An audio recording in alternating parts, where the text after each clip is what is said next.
Oi pessoal, tudo bem? Meu nome é Patrícia, sou estudante de filosofia e venho aqui contribuir com mais um vídeo no canal do Filoportal. Seja bem-vindo, bem-vinda, se é a primeira vez que você está assistindo um vídeo aqui. Temos inúmeros vídeos com outros professores e professoras. Espero que vocês gostem e assistam, certo? Hoje nós vamos falar um pouquinho sobre Spinoza. Spinoza, que é um filósofo holandês, morreu jovem, aos 40 anos, infelizmente, e é da linha do racionalismo, certo? Bem, antes de tentar entender um pouquinho sobre a obra de Spinoza e o que eu trouxe aqui para a gente conversar um pouquinho hoje, né, para a gente se entender um pouco, é importante vocês se abrirem, né, para a ideia, né, o porquê estudar isso, o porquê entender isso, né, qual a necessidade de uma pessoa produzir essas coisas, né, que foram produzidas, essas obras, esse pensamento, esse desenvolvimento, né. A filosofia é uma área do conhecimento, dentre tantas outras áreas do conhecimento humano, e todo esforço, não vou dizer todo, né, porque aí também depende muito do intuito do filósofo, da filósofa que produziu aquilo, mas assim, grande parte do esforço vem da intenção, né, de conhecer as coisas, de conhecer o mundo e a si próprio, né. Então, a produção filosófica aqui do filósofo racionalista, seguindo essa vertente do conhecimento, é de entender o mundo da melhor forma possível, né, da forma que o intelecto humano seja capaz de dar conta daquilo. E a partir daí, dar bases, né, ou até mesmo ser base para outros desenvolvimentos. E quando a gente estuda a filosofia, a gente vê que tem muito disso na filosofia, né? Quantos filósofos não são matemáticos, físicos e tantas outras coisas que o conhecimento a gente acaba dividindo ele em algumas caixinhas, né? Para poder entender melhor, para separar melhor, mas quando na verdade é uma rede, né, um pouco um no outro, interligado, e tem um momento em que aquelas cordas se tocam e dão um nó, certo? E aquele nó ali vai ligando essa rede, onde um contribui ao outro. Então a intenção de Spinoza, por exemplo, ao falar sobre Deus, ao desenvolver um tratado sobre, ao desenvolver seus tratados, ao desenvolver uma obra sobre a ética, ao falar sobre a liberdade, sobre as afecções humanas, nada mais é do que um interesse, né, em conhecer.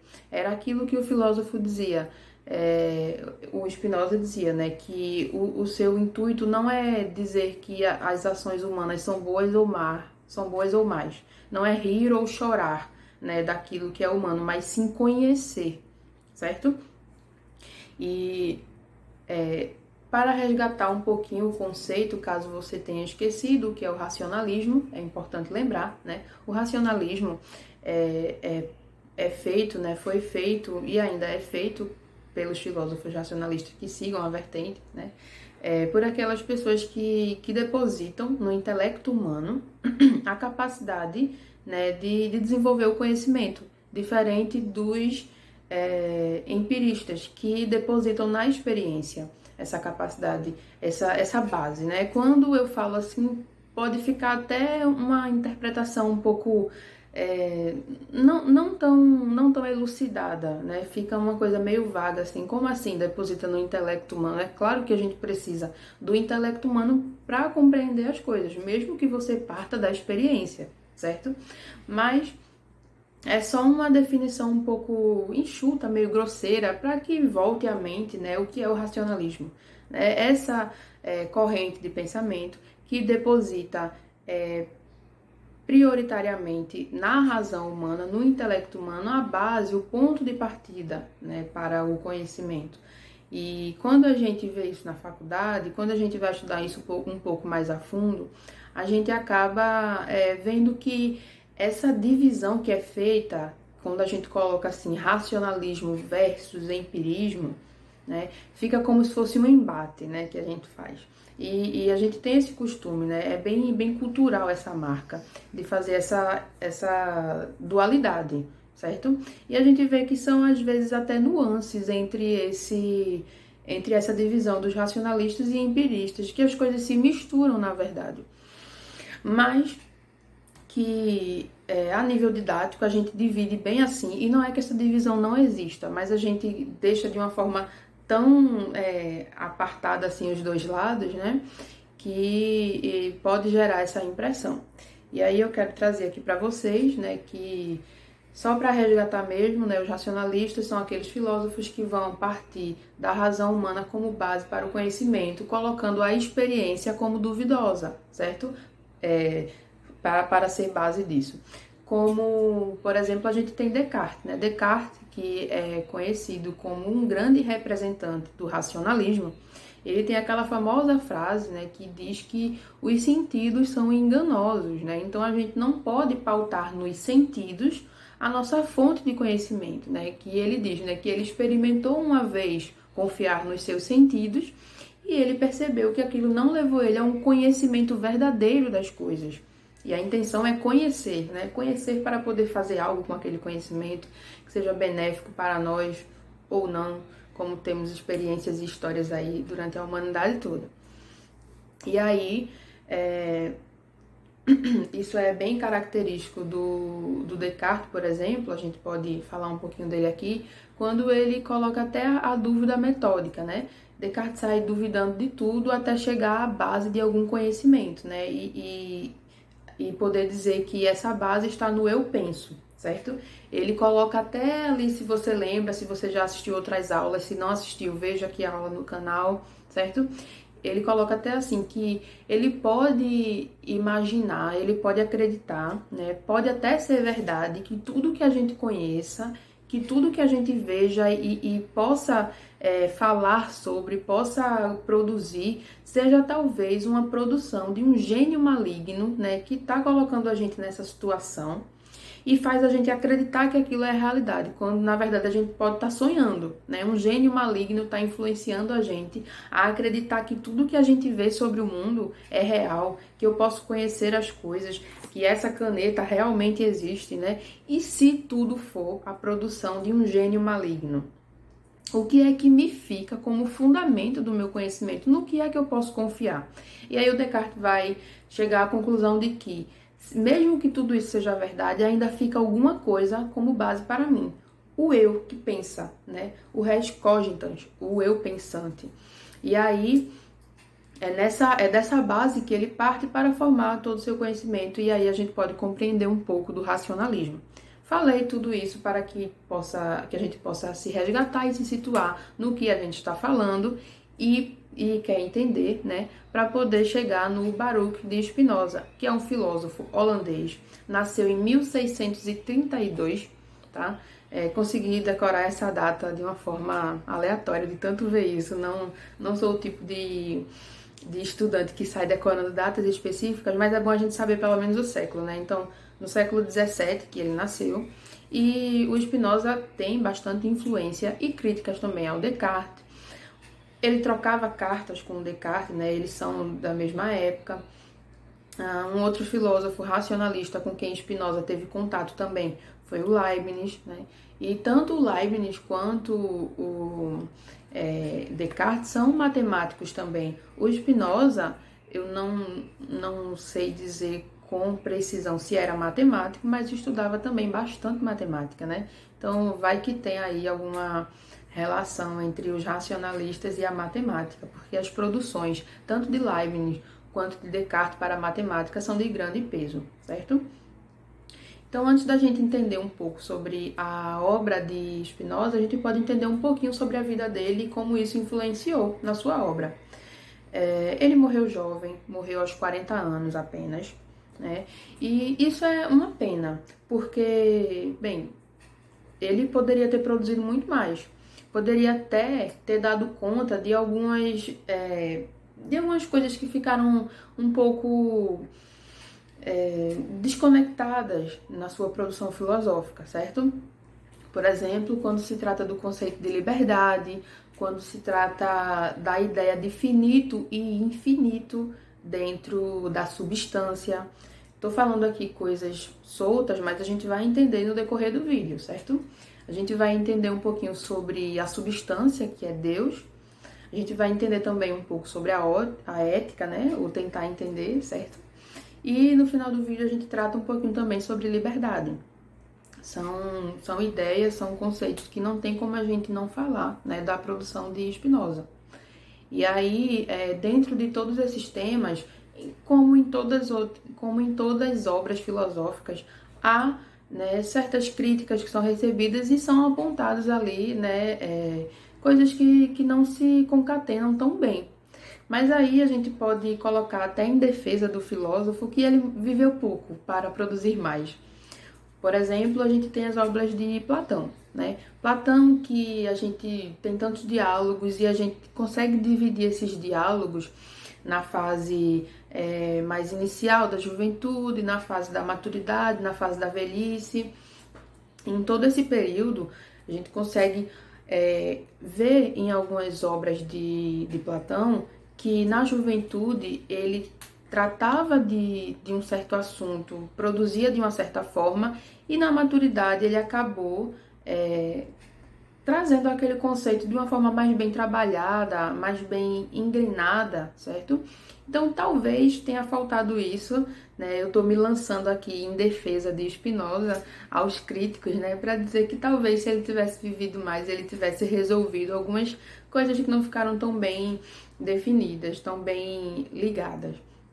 Mas bem, entendendo um pouco sobre a vida dele, ele é de uma família de judeus, e nessa família de judeus, não só a família, mas toda a comunidade em que ele vivia, esperava-se uma coisa dele, certo? Esperava-se que ele seguisse ali dentro dos seus estudos e contribuísse, né, para o que a comunidade acreditava, cultuava, e aí não foi isso que Spinoza fez. Certo? Spinoza ele acabou produzindo coisas que o levaram para outro caminho, outros conceitos, e isso fez com que ele sofresse graves punições, né? Ele acabou sendo excomungado da sua comunidade, e na época, quando se era excomungado, as pessoas não podiam nem habitar o mesmo espaço que ele. Então, supondo que eu sou judia e você também e você foi excomungado. Então, estamos no mesmo supermercado, por exemplo. Pronto, eu tinha de sair daquele supermercado para não estar naquele mesmo ambiente que a pessoa, né, que se tornava um ambiente impuro. E ele sofreu isso por parte de todos, inclusive da família, certo? Mas o que foi que fez com que Spinoza sofresse tanto, né, a ponto de ser excomungado, certo? Um grande assunto que fez essa mudança acontecer, né, essa reviravolta na vida dele, foi como ele abordava o assunto Deus, né, que dentro da obra de Spinoza a gente pode entender melhor como substância. Hora ou outra ele vai se referir como Deus, mas na maior parte do tempo ele vai colocar ali como a substância, certo? E diferentemente do que era pregado, do que era entendido, compreendido, né, como um Deus transcendente da época, o Deus judaico, Spinoza vai compreender e formular a ideia de um Deus que é imanente, ou seja, é um Deus que não é separado de sua criação. Se você não lembra, não recorda muito o conceito de imanência e transcendência, né, eu vou tentar exemplificar aqui rapidamente. O Deus transcendente é aquele que é diferente de sua criação, né? E ele transcende a sua criação, ele é além da sua criação, certo? Ele não é a própria, mas a própria criação faz parte dele, vem dele, mas não é ele, né? O Deus ainda é outra coisa, separado da criação. É tanto que entendemos que a criação ela é, digamos assim, um grau abaixo da perfeição. Um grau não, vários graus abaixo da perfeição de Deus. E tem tantos pecados e tem tantas coisas a serem retratadas com esse Deus. Já o Deus em Spinoza, a substância é a própria produção de vida, ela é imanência, ou seja, parte dela a vida. Então, ela é a própria vida. Há um momento em uma das obras de Spinoza que ele chega a dizer que a substância, que Deus é a própria natureza, certo? Então, isso quer dizer o quê? Que Deus é a árvore, que Deus é o sol, que Deus é o mar, que Deus são as pessoas, perdão. E não é ao mesmo tempo. Né? A gente pode entender que Deus está nas coisas e que as coisas estão em Deus. E as coisas, a natureza que nós conhecemos, o ser humano, os animais e tudo que há, o mundo em si, são modos de ser dessa substância, certo? E aqui a gente já está começando a compreender um pouco, né? Tô passando um pouco para vocês daquilo que Spinoza trouxe em sua obra como Deus, né? Deus, ou a substância, melhor dizendo, a substância, é a própria força de vida, né? É a própria coisa em si, né? A substância é algo que é em si e por si mesma, não precisa de algo a mais, né, para existir. Então imagine que a substância é como uma base, né? E essa base, ela não precisa de outra base. Se você for estudar o corpo humano, você vai ver que uma coisa vem dali, que vem de outra, e que essa célula funciona para ajudar tal órgão, e assim vai, uma coisa gerando outra. Só que a substância, ela é própria fonte de vida e própria vida. Então, ela não precisa de uma coisa anterior a si para ser essa substância. Ela simplesmente é. E é fruto de tudo que existe. Ou seja, tudo que existe, melhor dizendo, é fruto dessa substância. Então, essa substância está em tudo que existe, porque tudo que existe são modos de ser dessa substância. Então, a gente pode entender a substância como natura naturans, que, traduzindo de uma forma mais compreensível para a gente, seria a natureza original, a natureza inicial, né? E o mundo, a natureza em si, né? As coisas que a gente vê que existem, os modos de ser de vida, né? Entendam, quando eu digo as coisas que existem, entendam todos os modos de vida que existem, tudo que existe, tudo mesmo, sabe? Essas coisas que existem no mundo, até nós mesmos, somos natureza naturada, ou natura naturata, né? Que é a natureza já criada, certo? Então, a substância, ela é a base de tudo, ela é a própria coisa em si, né? E causa de si.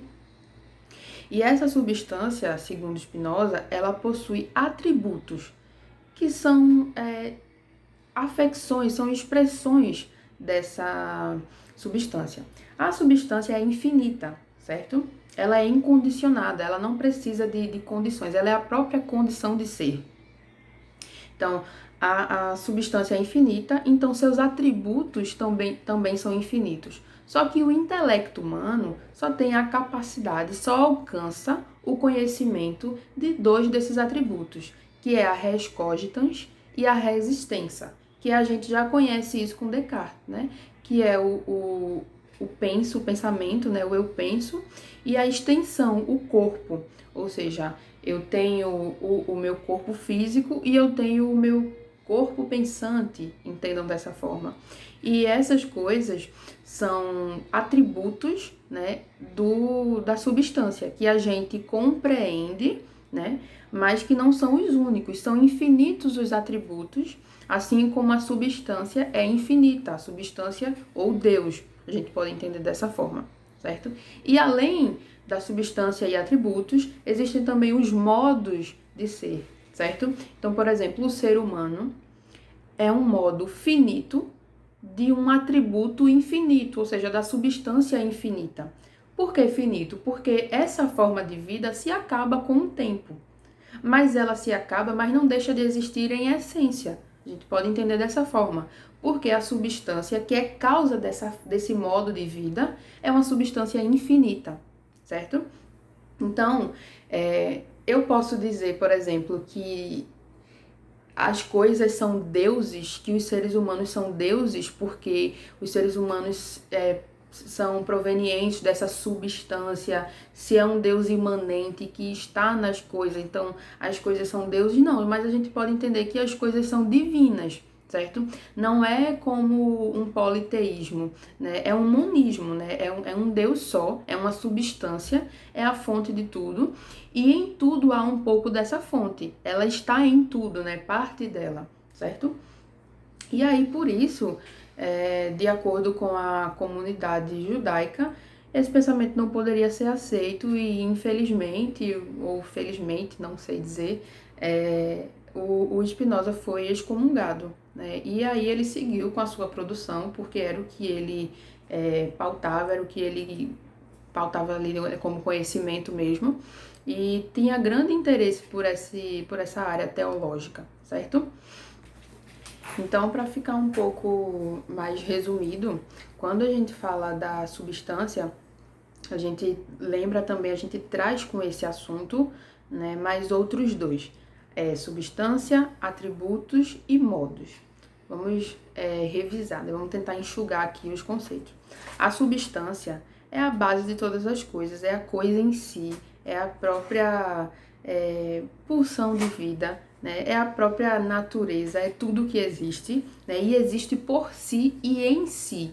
Não existe por um outro que lhe gerou. É a própria geração das coisas, certo? É a própria criação, imanência, parte da substância, a existência das coisas e sua essência também, certo?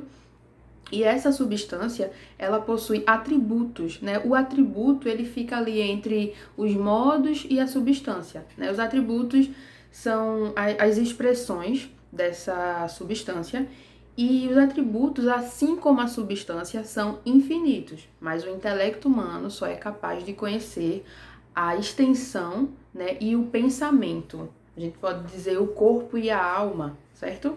Dessa substância.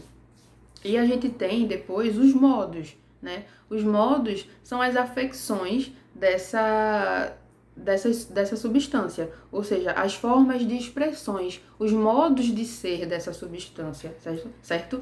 Então, por exemplo, o ser humano é um modo de ser, o cachorro é um modo de ser, a árvore é um modo de ser, e enfim, tudo que existe é um modo de ser dessa substância. E esses modos de ser, eles existem de forma finita e infinita juntamente a todo esse contexto, né? Todo esse conceito é muito rico e é muito complexo também. Isso demanda da gente um bom tempo de estudos, mas a priori é bom que se grave não, né? Se compreenda, perdão, essas diferenças, para que a gente possa entender um pouco sobre o que ele trabalha sobre a substância. E a gente também tem um outro conceito que é o da ética, né? A ética em Spinoza, quase que vi o nome de outro filósofo aqui em mente, vem tratar das questões humanas assim juntamente às suas afecções. Spinoza não quer dizer o que é o ser humano em si, além da sua substância, além dos seus modos de ser, mas ele quer compreender juntamente aquilo que lhe afeta, aquilo que está junto às suas paixões, certo? Então, ele tem uma frase que diz mais ou menos assim, né? Que ele não quer rir ou chorar, né, desse modo de ser humano, mas ele quer compreender esse modo de ser, certo? Então, para isso, ele vai considerar... Então, para isso vai ser considerado aquilo que afeta o ser humano e como lidar com aquela afecção, como aquilo norteia e guia a vida do ser humano, né, em prol de uma ética do bem viver, né, ou uma palavra que é bem marcada nessa filosofia, que é o conatos, né, que é o preservar-se. Ele observa que a vida, né, toda forma de vida tem esse intuito de preservação, de autopreservação, só que só o ser humano tem a capacidade de autorreflexão, autocrítica, certo? Sobre esse conatos, ou seja, sobre esse preservar-se. E o que seria esse preservar-se? Por que falar de uma preservação relacionada à ética? O que é que isso tem a ver? Então, é importante a gente entender um pouquinho sobre o conceito de liberdade também, como eu havia falado inicialmente, eu acredito que eu havia falado sobre isso. Spinoza, ele aponta, né, nos seus estudos que a liberdade não existe. Que, na verdade, quando a gente tem a sensação de liberdade, é porque a gente desconhece as inúmeras causas que fizeram com que nós estivéssemos em uma dada situação ou tomássemos uma decisão. Por exemplo, você saiu e foi a um restaurante e você acredita, né, que você teve liberdade de ir àquele restaurante porque você decidiu que ia. Você estava na sua casa e pensou, hoje eu vou no restaurante tal. no restaurante da Dona Maria. E naquele restaurante você tem as opções de comida e você vai escolher uma pizza, por exemplo. E todo esse caminho, a roupa que você escolhe vestir para ir ao restaurante, com quem você escolhe ir ao restaurante e coisas afins, né? Você acredita que é pela sua liberdade de ser, certo? Porque a liberdade, grosseiramente falando, e sem aprofundamento filosófico nenhum, a gente entende como a possibilidade de fazermos aquilo que sentimos vontade, né? Associado ou dissociado, dependendo do indivíduo, da responsabilidade daquela ação. E, bem, o Spinoza, ele vai dizer que não é bem assim, que na verdade nós não somos livres, nós só desconhecemos as causas que fazem com que nós escolhamos o que vamos escolher, que a gente sinta aquilo, certo? Então, N situações fazem com que a gente sinta alguma coisa e a gente acredita sentir por liberdade de poder sentir, mas na verdade não é bem assim, certo? Então, se não existe liberdade, o que é que pode existir, né, para o humano, né? O que pode existir nessa vida humana, como trabalhar uma ética, né? Como estudar sobre o comportamento humano e como melhor viver, né, dentro dessa ética, dentro dessa concepção, se eu não tenho liberdade para isso. Bem, eu não tenho liberdade, de acordo com o filósofo, mas eu tenho o conatus, né? E o que seria esse conatus? Como a gente já falou, é a capacidade e a necessidade de autopreservação, né? Que é a gente pode dizer, um instinto de vida mesmo, sabe? E aí, esse instinto de vida vai fazer a gente conhecer melhor as nossas afecções, ou seja, aquilo que nos afeta, para que nós possamos compreender melhor todo o campo, certo? De meio, de ambiente que influencia, né? E que leva a gente a certas escolhas, que leva a gente a certos sentimentos. Então, eu vou dar um exemplo bem bobo, assim. Você em um determinado ambiente se sente mal e em outro ambiente você se sente bem. E ali você não pode escolher se sentir bem ou mal, porque por inúmeras outras situações, aquela situação faz você se sentir mal e aquela outra faz você se sentir bem. Então, a sua liberdade, digamos assim, né, o seu conatus vai ser conhecer os seus afetos, conhecer por quê e como aquelas coisas chegam até você e tocam você e transformam você naquela situação. E ali você vai poder deliberar, né, o ambiente em que está, a sua percepção até e a sua análise sobre algumas coisas para poder melhor viver com aquilo ou sem aquilo, certo? Então esse conatus é a capacidade, né, que vai além de simplesmente preservar a própria vida, mas sim de buscar um aperfeiçoamento, seja esse aperfeiçoamento intelectual, afetivo, físico, e assim garantir uma ética, certo? Então esse tratado todo, a ética não vai falar só sobre assuntos éticos em si, mas também chega a falar sobre o conceito de Deus, por exemplo, inicialmente, né? É um livro complexo de ler, porque não vem assim os assuntos cronologicamente acertados, né? Mas vale muito a pena o estudo do filósofo e eu espero que essa aula tenha ajudado vocês a compreender bem toda a situação. E, bem, já chegamos no fim da aula. Qualquer dúvida vocês podem deixar nos comentários que eu posso responder, ou outro professor responde, certo? Mas é isso, gente. Uma boa aula para vocês, se forem assistir mais aulas, se for encerrar por aqui, um bom descanso, boas reflexões e boa sorte nas provas ou na vida se está estudando isso aqui para além das provas.